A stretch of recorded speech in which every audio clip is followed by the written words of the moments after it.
Vocês estão entendendo o que eu estou falando com vocês? Então, a cobertura espiritual também é uma veste. A veste também é de quebrantamento, gente. Essas vestes, quando você troca o ato de despir-se e vestir-se novamente para limpar o altar do Senhor, é um ato de quebrantamento. Quando eu chamo vocês para virem aqui no multirão, que vem cada um com a sua vassoura, cada um com o seu rodo, vem cada um com o seu produto de limpeza, e cada um cuida da sua cadeira. Tem tempo que a gente não faz isso, né? Tem que voltar a fazer, que é uma delícia. Cada um vê, está com defeito ali, tem um fio passando aqui, tem outra coisa fazendo ali, tem que pintar aqui. Nós vamos começar a pintar a fachada da igreja agora em janeiro. Vocês vão olhar, vai estar linda a fachada, diferente. Vai ter uma mão segurando a outra mão assim, ó, socorrendo alguém que está afundando. Vai ser uma pintura profética lá fora. Quem passar vai falar, que isso, lugar de socorro. E vou entrar. Então, enquanto a gente não sai daqui, a gente está cuidando. Então, quebrantamento é sentar numa cadeira que talvez não tenha custado 500 mil reais, né? É estar num templo que não custou $1 milhão, mas você tem quebrantamento para vir receber água pura, água limpa, verdade, santidade, quebrantamento. Você pode ser da classe social que for, você está quebrantado aqui porque você foi chamado para trocar de roupa, para mexer no altar. E por fim a transformação. A borboleta, quando ela está no casulo, quando ela ainda é lagarta, ela sofre um processo chamado crisol.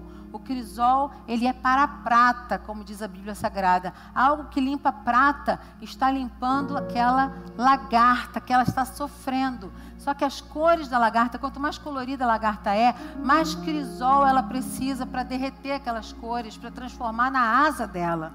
Então, se você está no casulo, eu quero dizer que você está passando pelo processo de santificação. Está ardendo, está doendo, está difícil, parece que está escuro, parece que não cabe mais você. Mas eu quero te explicar que assim que acabar o processo de purificação, Deus vai abrir suas asas, você vai voar, você vai ter cores novas, você vai ter um formato novo. Ninguém vai te segurar, as pessoas vão te olhar assim... Olha como ele ficou, olha como ela ficou depois desse tempo de crisol, depois desse tempo de perseverança. E levará cinzas para fora do arraial. Número 1, não contaminará o povo.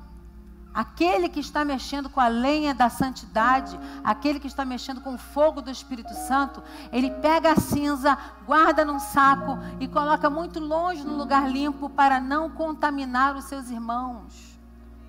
Mas tem gente que vai pegar na cinza do passado e começa a jogar no irmão, esse é meu passado, isso me aconteceu, olha o que me fizeram, olha o que eu sofri aqui em 7 anos, olha o que aconteceu comigo aqui nessa igreja, olha o que aconteceu comigo na minha casa, porque na minha família, quando eu tinha não sei quantos anos, fizeram isso comigo, e aquilo outro comigo, e até hoje eu não perdoo. E isso você está passando cinza do passado nos seus irmãos, você está contaminando seus irmãos com a sua amargura, com a sua dureza de coração, com a sua falta de afinidade com a sua liderança, com a sua falta de santidade com as coisas de Deus, com a sua roupa suja. Você começa um sujo, suja o outro. Você começa a soprar cinzas de coisas mortas. Então, não contamine o povo. Não reaproveite o passado. O passado é a única coisa que pode te afastar do amor de Deus. Nem a morte, nem a profundeza, nem a altura. Nada poderá te afastar do amor de Deus, mas não diz o passado. O passado pode te afastar do amor de Deus, porque quem vive do passado vive paralisado naquela época, naquele trauma, naquela situação. Ah, naquela igreja eu passei isso, isso, aquilo. Tá bom, querido, mas isso foi passado. Faz parte da cinza que você vai juntar agora, nessa manhã, e vai colocar num lugar muito longe, num lugar limpo, e vai voltar para acender um novo fogo, e o teu passado vai ficar enterrado com essas cinzas, e você não vai contaminar o povo, não vai reaproveitar aquelas cinzas. Deixa eu botar mais cinza aqui para acender o fogo. Cinza não acende fogo. E você também, algumas pessoas pegam esse saco de cinzas, colocam nas costas e começam a andar com as cinzas nas costas. Para onde vai? Para onde vai? E o cheiro do passado, o cheiro da morte, o cheiro do que já queimou. Ah, porque quando eu era antigamente, eu queimava como um fogo. E quando aqui as cinzas, olha só as cinzas do que eu fui. Eu era isso, eu andava assim, eu pregava o evangelho, eu impunha as mãos sobre os enfermos, eles eram curados. Agora, eu sou só esse saco de cinzas. Sabe por que você está assim? Porque você não completou o serviço que Deus mandou você completar. Quer enterrar as cinzas e voltar para manter o fogo aceso. Enterre as suas cinzas hoje e mantenha o fogo aceso.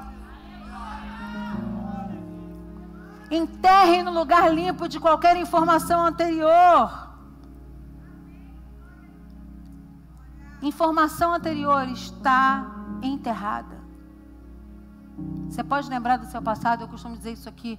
Conte uma boa história a seus filhos. Conte uma boa história sobre a sua vida para os seus filhos. Conte uma boa história sobre os seus pais e seus avós aos seus filhos. Porque nós temos a mania de contar só o que não presta, que aconteceu com a gente, aos nossos filhos. E os nossos filhos ficam engrutecidos, eles ficam embrutecidos, eles ficam congelados e não amam a nossa história familiar. E começam a repetir todos os erros da nossa família. Por quê? Porque nós contamos a eles cinzas. Ah, mas você não sabe o que eu passei. Você também não sabe o que eu passei. Eu não sei o que minha mãe passou.